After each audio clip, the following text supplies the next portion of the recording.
My name is Eliza, and I'm 28 years old. I always thought grief came in one wave. One long, unbearable moment that knocked you down and changed everything. But for me, came in layers. First the day my dad died. Then, the day I realized I'd been erased from his will. And the final blow came with a smile from my stepmother. Dad passed in early spring. Not the poetic kind of spring with blooming daffodils and sunlight on your shoulders. No. It was the kind of spring that still bit through your coat. Cold winds, bare trees, mud everywhere. He had a heart attack while trimming the hedges in the backyard. I wasn't there. I was 2 states away, finishing a real estate licensing seminar I almost canceled. Almost. It was the last time I chose work over family. And the irony, that same license would become the very thing that saved me later. But we'll get there. The funeral was quiet, intimate. Dad had always said he didn't want anything flashy, so we honored that. I wore black, not for tradition, but because I didn't want anyone to see how hollow I felt inside. The house felt emptier than it should have. Not just because Dad was gone. It was something else. Something about the way the walls echoed now. Like the love that once filled the place had been boxed up and shipped out. Just like me. After the funeral, we all returned to the house. Dad's house. The one I grew up in. The one I hadn't stepped inside for almost a year. And the first thing I noticed, all my pictures were gone. The hallway where my high school photos once hung. Or the living room shelf where Dad kept the beach snapshot from when I was 9.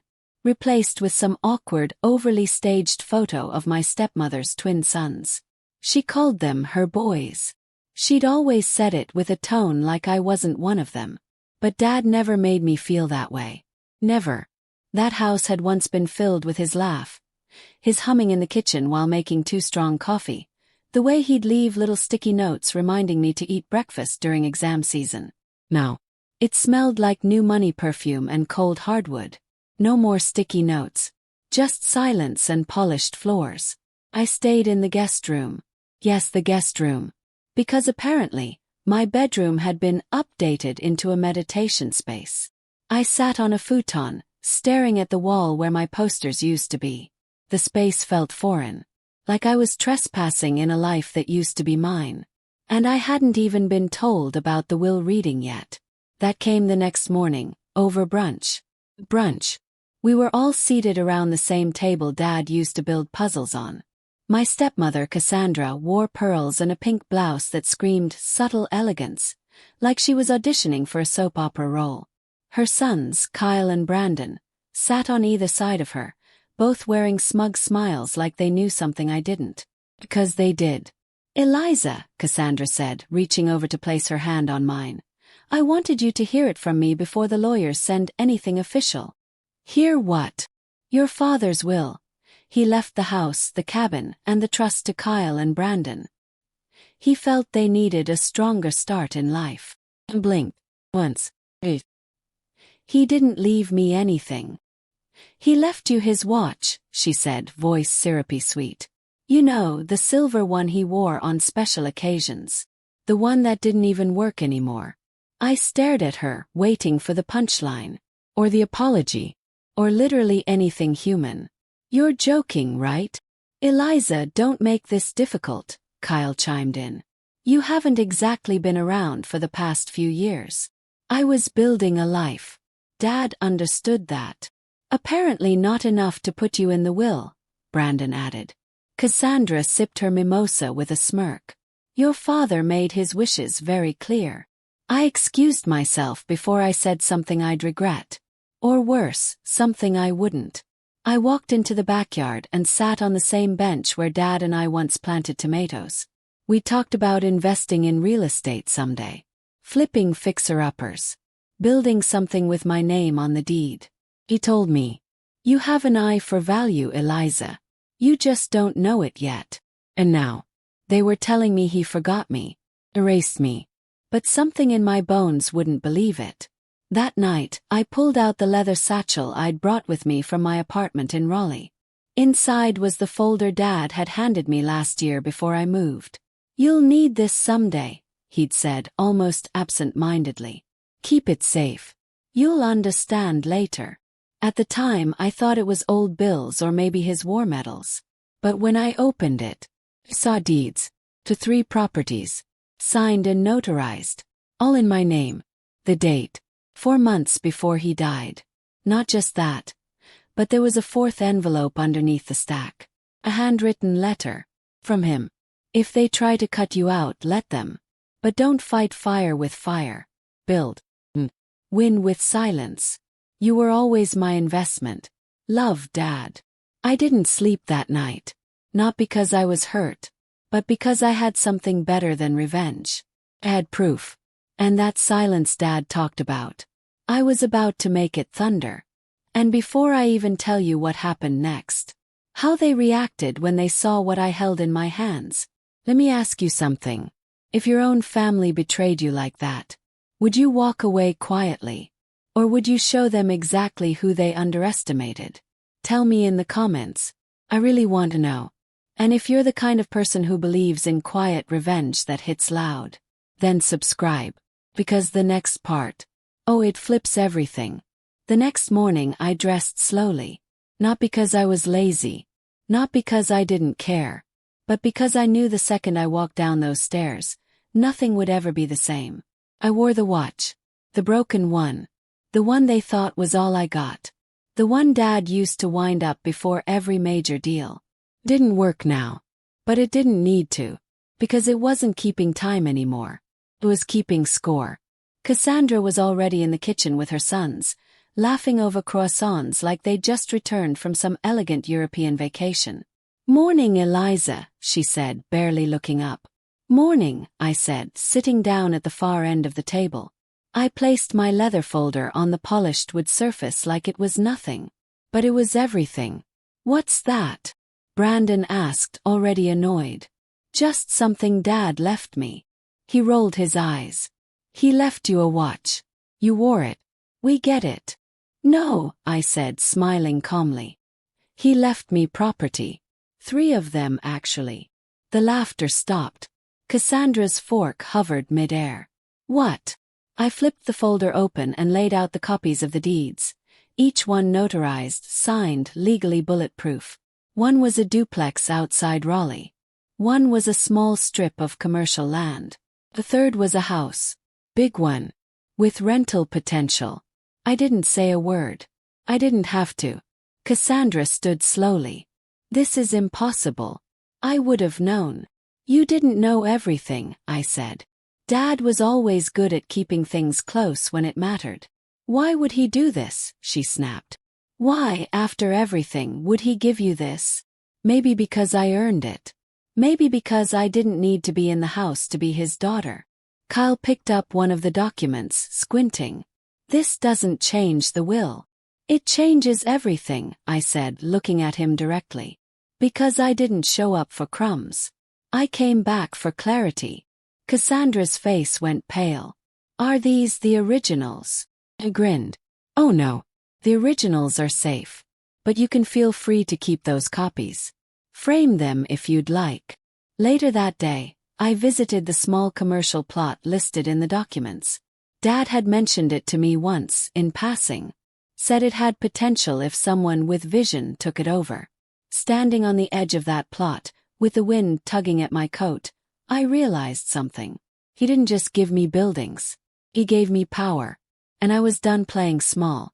I called a friend of mine from the real estate licensing course. Megan. Mart. A contractor's daughter with a hunger for flipping and design. "Eliza," she said.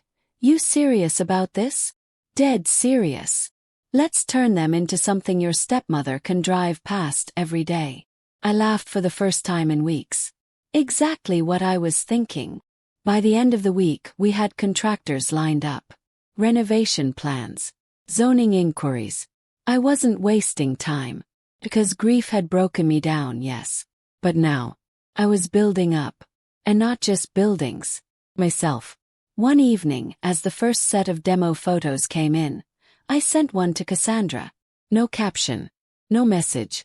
Just a photo of me holding the keys to my newly cleared property, smiling in front of a bulldozer. She never replied. But I know she saw it. And now I want to ask you something. If someone tried to erase you like they did me, would you fade into silence? Or would you let the truth do the talking? If you choose the second, then stay close. This story's just beginning to open up. Drop a comment if you've ever been underestimated by your own blood. And hit that subscribe button if you want to see how sweet real revenge can taste, when it's served cold, clean, and legal. They say every house has a soul. But I was starting to learn something else. Every house has a secret. And one of mine was about to speak. The first two properties were simple enough, on paper. The duplex was already producing passive income. The commercial lot had solid potential with zoning for retail or storage. But the third, the house, that one was different. It sat on the edge of a quiet neighborhood just outside town. Fenced, brick, overgrown yard, but solid bones. And tucked inside the deed paperwork, a handwritten note. From Dad. Again. This one's special. You'll understand why soon enough. Be smart. Be quiet. Trust your instincts. Dad. No explanation. No map. Just those words. Megan met me at the property 3 days later.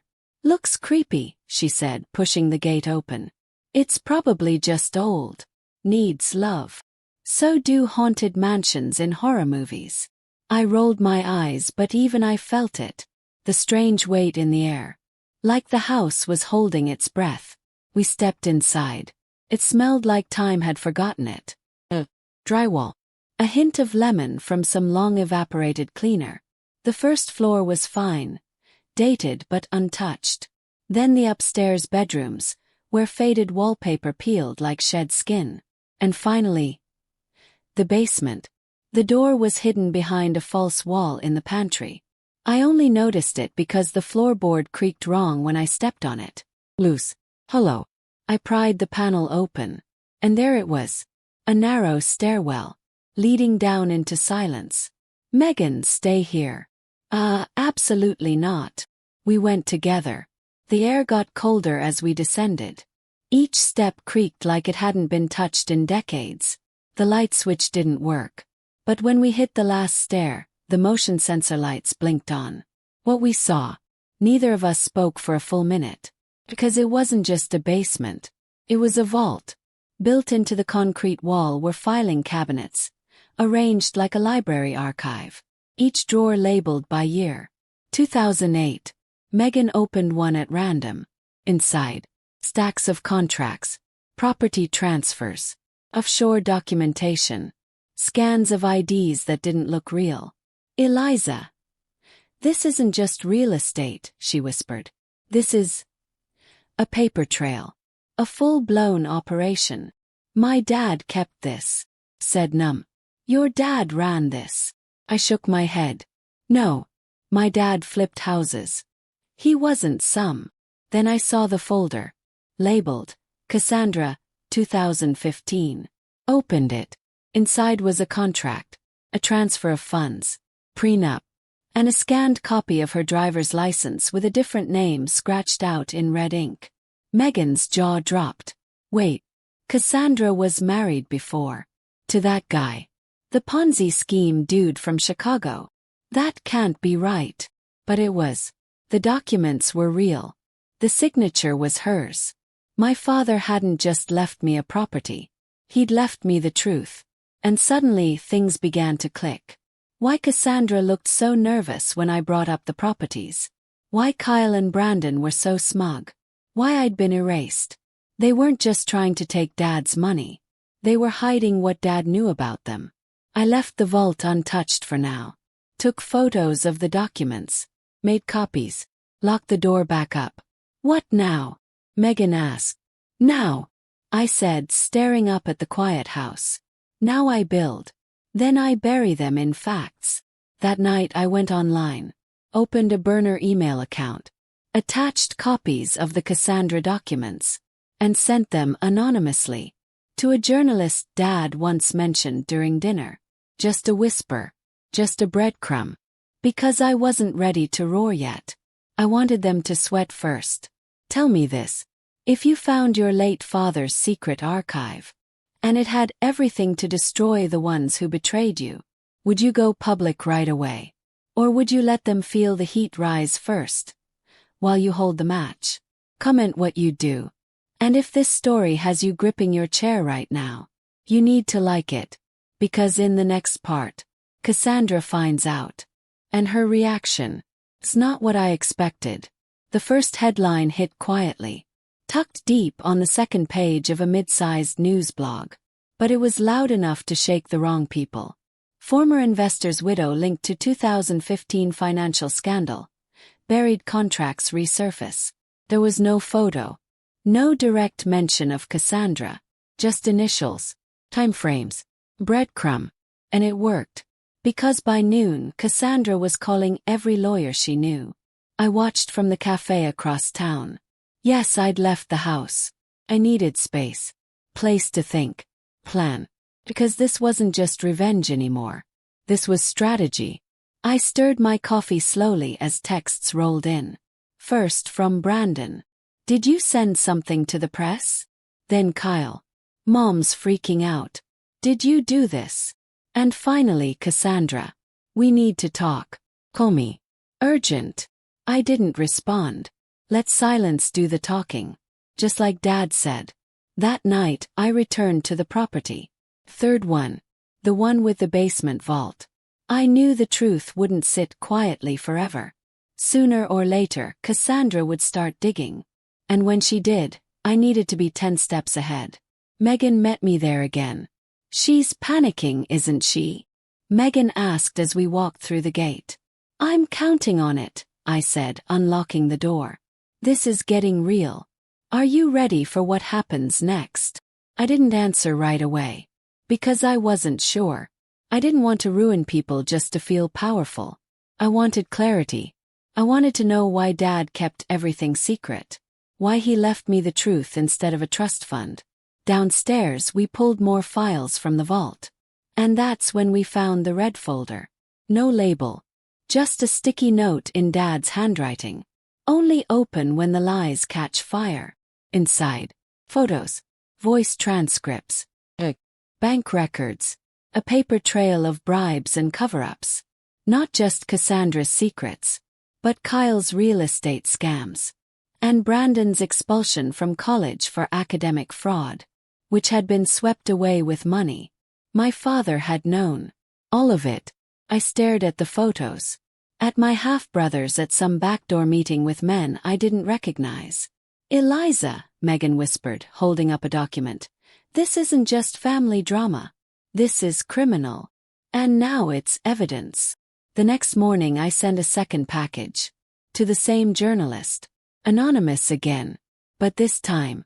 Had names. Not full exposure. Just a taste. Nudge. Enough to get her curious. Enough to get her digging. Because I didn't want Cassandra to know I was the fire. I wanted her to guess. Panic. To unravel. And that's exactly what happened. By the weekend the house was chaos. Lawyers showed up in black sedans. A man with a briefcase whispered with Cassandra in the garden for nearly an hour. Brandon's car left and didn't return for 2 days. And then, Cassandra knocked on my door. Can I come in? That depends, I said, leaning against the frame. Are you here to apologize or interrogate? She sighed. Her pearl earrings were gone. Her makeup lighter. But the tension in her voice. Still sharp. I don't know what you think you're doing. But if you're trying to destroy this family. I laughed. The one that left me out of the will and erased my pictures from the wall. Your father had his reasons. You're right. And he wrote them all down. She froze. What? He didn't trust you, Cassandra. He didn't trust your sons. He documented everything. You're bluffing. I didn't flinch. Am I? She stood there, blinking, shifting her weight like the earth had tilted beneath her. What do you want? Pause. Not because I didn't know, but because I wanted her to feel it. Nothing. Nothing. I already have what matters. The truth. The proof. The power. You think that gives you control? No, I said, stepping closer. But it gives me peace. Then why haven't you exposed it all? Because I don't need the world to hate you, I said. I just need you to know I could have. She left without another word. And that silence, it was louder than any scream. Let me ask you something. If someone betrayed you, if they erased you, mocked you, stole your name, would you seek revenge? Or would you build your name back so strong that they hear it every time they close their eyes? Drop a comment. Let me hear your version of justice. And subscribe. Because what's coming in part 6? Oh, let's just say, they're about to realize I didn't show them everything yet. I thought I had it all. The documents, the deeds, the secrets, the leverage. I thought I knew exactly who Dad was, and why he left me the way he did. But that's the thing about secrets. They multiply in the dark. And sometimes, they weren't buried to protect you. They were buried to protect someone else. Started with a letter. Not from Cassandra. Not from her sons. From Dad's old lawyer. A Mr. G. Thorne. A man I hadn't seen since the funeral, when he'd simply nodded at me across the pews and disappeared before the burial. I got the letter 2 weeks after I'd sent the second file to the journalist. I mailed. No return address. Inside it read, Miss Eliza, I was instructed by your father to contact you only if specific documents were made public, or if Cassandra initiated legal proceedings against you. Since both events are now in motion, I believe it's time you learned about the real fourth deed. GT. Blinked.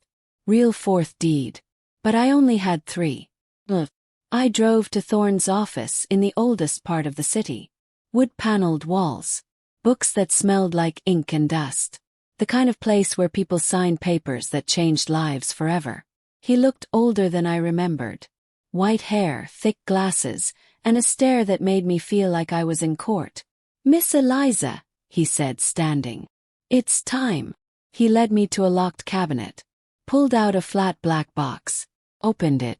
Inside was one folder. Heavy. He handed it to me silently. The first thing I noticed, the name on the top wasn't mine. It was my mother's. My real mom. Not Cassandra. The one who died when I was 9. Her name. On a deed. To a 4th property. Not listed anywhere else. Not in public records. Not even in Dad's will. This property had been signed over to her name just before her death. And guess what? Dad had never transferred it to Cassandra. Never touched it after.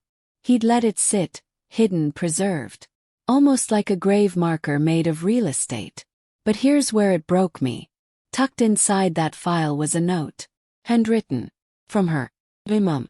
To my daughter. If you're reading this, it means I couldn't protect you the way I wanted to.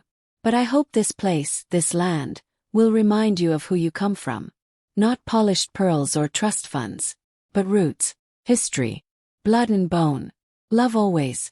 Mom. I felt the room tilt. Thorne sat silently. Your father preserved the deed, he said gently. He was complicated. But he didn't want that land touched. Where is it? I whispered. Outside Bridgewater. Postal. Remote. Forgotten. Forgotten. Not anymore. 2 days later I drove to the coast. The air was thick with salt and pine. The land was untouched, 4 acres. Overgrown. Wild. But as I walked the trail through it, I found something unexpected. Small cabin. Worn but standing. And carved into the doorframe, barely visible.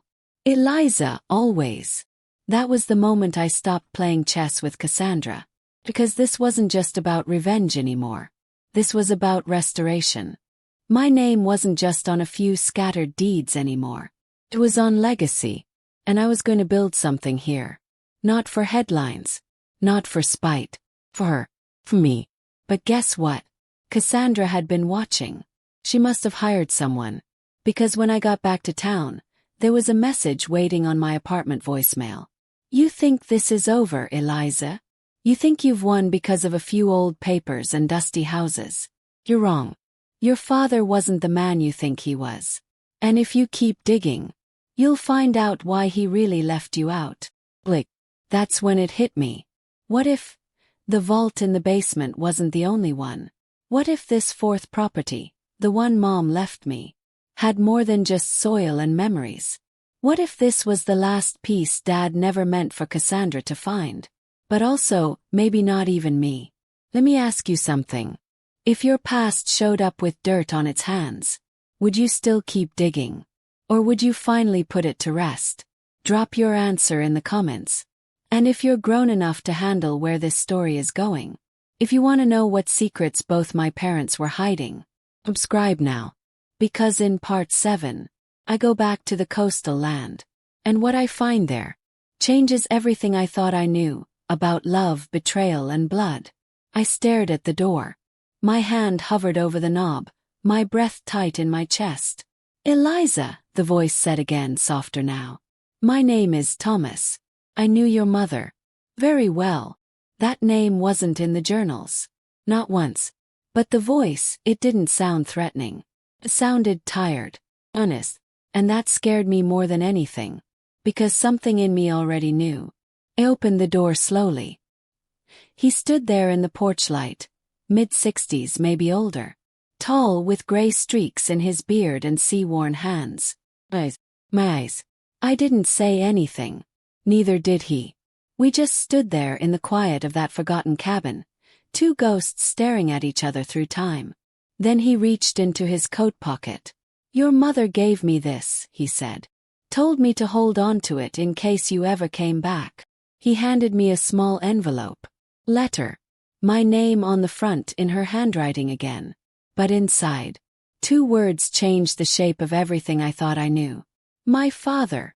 I stumbled back, holding the letter in both hands like it was a live wire. What is this? I whispered. I'm not here to cause trouble, he said quickly. I just thought you deserved the truth. Your mother wanted you to have it. Your father, Roger, he knew. He found out. My legs gave out. I sat on the edge of the porch. He knew. They made a deal. Quiet one. For your sake. For hers. My head was spinning. So the man who raised me wasn't really. He was, Thomas said gently, stepping closer. He was your father in every way that matters. I never tried to take that from him. Then why now? Because she asked me to tell you. If you ever found the cabin, if you ever came looking. I opened the second letter in the envelope. It was from my mother. Longer this time. Eliza. If you're reading this, then the moment has come I feared most and hoped for. There are truths I buried to protect your heart. I loved Roger. He gave you a name, a home, a sense of safety. But Thomas, he gave me you. It was complicated. Life always is. I hope you don't feel broken by this. I hope you feel chosen. By two men who would have given everything for you in different ways. You were never a mistake. You were everything. Mom. I didn't cry right away. I just sat in that porch chair, clutching both letters, watching the stars blink into the sky. Thomas didn't say much else. He just sat with me. Eventually he asked if I wanted to know more. About her. About them. And I said yes. Because even though my heart was cracked wide open, there was peace in filling the empty spaces. He told me things Dad never had the words for. About my mom's wild spirit. About the summers they spent here before the marriage. How she'd promised to keep this place a secret, and then kept it even after death. And how Roger, instead of tearing it down when he found out, protected it, maintained it quietly, paid the taxes, kept it off the books, because he respected her. 'Cause maybe he still loved her, even if she hadn't been entirely his. That revelation hit harder than anything Cassandra had ever said to me. Because this wasn't a scandal. This wasn't betrayal. This was sacrifice. Quiet, painful sacrifice. By two men who never fought each other. 'Cause they both fought for me. I went home the next morning changed. Not angry. Not vengeful. Just clear. Clear on who I was. Clear on what my family had been. Imperfect. Complex. Real. And as I drove past the town line, my phone buzzed. It was Megan. You need to get back. There's a news van outside Cassandra's house. The story broke. All of it. And she's spiraling. By the time I pulled into town, the sky was already bruised with storm clouds. The kind of gray that presses down on everything. Matched the energy. Because Cassandra's house looked like the aftermath of a battle. News vans lined the curb. A small crowd gathered near the gate. Someone had even taped a printed copy of the headline to her mailbox. Local widow tied to 2015 investment fraud. Private documents reveal decade of hidden wealth. Underneath it, someone had scrawled in red marker. Shame. I parked 2 blocks away and walked in from the side. Didn't want to be seen. Not yet. Not until I knew exactly what she was about to do. Inside the house was chaos. Cassandra's lawyer paced in the hallway. Brandon was shouting into a phone in the kitchen. Kyle sat in the corner of the living room, pale and wordless, staring at nothing. And in the middle of it all, Cassandra. In a silk robe, no makeup, her hair unbrushed, looking like a woman at war with gravity. She saw me from across the room. And for once, she didn't reach for venom. She reached for truth. "Did you do this?" she whispered. I didn't lie. I sent what Dad left. That's all. He hated secrets. He documented them. Her voice broke. You think I'm a monster. But I protected this family. I stepped forward. You protected your son's secrets. You tried to erase me. Because you were always a threat. You had his heart. She collapsed onto the couch, shaking her head. You don't get it. He never looked at me the way he looked at you. Not as a daughter. As an heir. He didn't trust anyone but you. Then why cut me out of the will? She looked up slowly, eyes red and wet. Because he thought it would force you to fight for it. Not for the money. But for the truth. That hit like a punch. All this time. He knew what I'd do. So this was his test. I asked quietly. Not a test, she said. A plan. One I hated. One I didn't stop in time. You tried to erase me. I tried to survive you. We stared at each other. No more words. Just silence thick with history and grief. Then she stood. Walked to the hallway. Pulled out a small metal box. Inside were photos. Letters. Things Dad had written. Some addressed to me but never sent. She handed them over without a word. Take them, she said. It's all yours now. It always was. Later that night, the local news ran a live segment. Cassandra appeared, hair tied back, makeup thin. She looked straight into the camera and said, I've made mistakes. I've hidden things. But I've also loved this family in my own way. My husband. He trusted someone more than he trusted me. And maybe, in the end, he was right too. Liza. If you're watching this, sorry. I'm done running. And just like that, she handed the narrative over. Me. Let me ask you something. If the person who tried to break you finally broke themselves in front of the world, would you forgive them? Or would you finish the job? Comment your answer. I make my first public move. And trust me, it left everyone speechless. I never wanted the spotlight. But sometimes, when the world writes your story for you, you have to take the pen back. The morning after Cassandra's interview aired, my phone blew up. Text, missed calls. A voicemail from the journalist I'd sent the documents to. Eliza, we know you were the anonymous source. If you're ready to talk, we want your side now. I let the phone sit untouched for 3 hours. Just stared at it on the kitchen table, as coffee went cold in my hands. Because this wasn't about gossip anymore. This was legacy. My mother's. Even my father's, both of them. I finally called her back. We met the next afternoon at the coastal cabin. No cameras. Just a voice recorder. One chair for her. One for me. And the sea behind us. Why now? She asked. Because everyone else told my story already. And I want to tell the parts they skipped. What parts? I smiled softly. The love. The silence. The sacrifice. The truth no one ever puts on paper. The article came out a week later. The headline wasn't scandalous.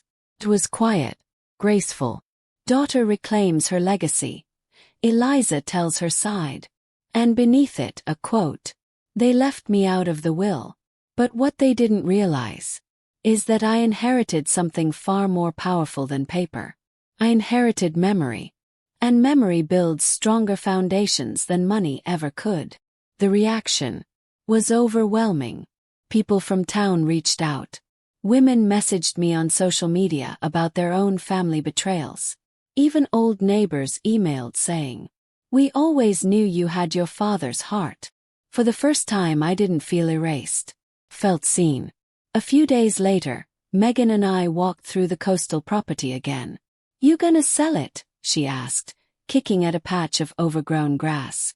"No," I said, smiling. "I'm going to build here." "Build what?" "A center," I said, "for girls who grew up overlooked, who were told they had no inheritance. A place that teaches them how to write their own." He grinned. "Now that's revenge." "No," I whispered. "That's healing." Meanwhile, Cassandra moved out of the family estate quietly. No lawsuit, no press, just her and her silence. And honestly, that was enough. She didn't need punishment anymore. She needed space to live with what she did. And I needed space to become something more than just the girl they left behind. Let me ask you something. When your story gets rewritten, would you rather be the villain they talk about? Or the author no one saw coming? Comment below. And if you've been following my story and rooting for me, subscribe now. Because part 11 is the final chapter. And what I reveal, it's the most shocking secret of them all. 3 months later, the world had quieted. The journalists had moved on. The gossip had faded. Even Cassandra had disappeared into a seaside condo, leaving behind no forwarding address. And me, I was at peace. Or thought I was. Until I received the envelope. It arrived on a Tuesday. Plain white. No stamp. Just placed in the mailbox of the coastal cabin. Inside was a handwritten note. "If you've made it here, then it means you found the land. And if you've made it through all that came after, then there's one final truth I never had the courage to say aloud. Go to the cellar. Behind the old map. You'll find what I couldn't tell you while I was alive." Dad. The cellar. I had avoided it every time I came here. Something about it always felt final. I took a flashlight, walked through the cabin, and peeled back the faded map on the back wall. Sure enough, a small iron handle, panel door. Opened it. A narrow staircase led downward into darkness. Dust swirled in the beam of my flashlight as I stepped into the earth. At the bottom, on a wooden shelf, was a single locked box, and a key tied to the handle. I opened the box with trembling hands. Inside, tape recorder, flash drive, and a sealed envelope marked Eliza. Final words. I pressed play on the tape recorder, and for the first time in years I heard his voice. "Eliza, if you're listening, then you passed every test I never meant to give you. You were never the daughter I doubted. You were the daughter I didn't think I deserved. I left the will incomplete on purpose, not to punish you, but because I wanted to see if you would fight for truth, not wealth. I needed to know you'd rise above it." The flash drive contains the full family trust. Everything. Not just the deeds. Not just the money. But accounts your brothers don't know about. Protected under your name. Cassandra tried to erase you. I never could. And if you choose to forgive me, I hope you'll use what I left you to build, not destroy. Because your mother's spirit lives in you. And this land, this legacy, is yours. Always. I sat there for what felt like an hour. Not crying. Not smiling. Just breathing. For the first time not carrying a weight. But standing in a story that finally made sense. I didn't go public with a flash drive. Didn't announce my inheritance. Just began. I opened the foundation. Built the center. Named it after my mother.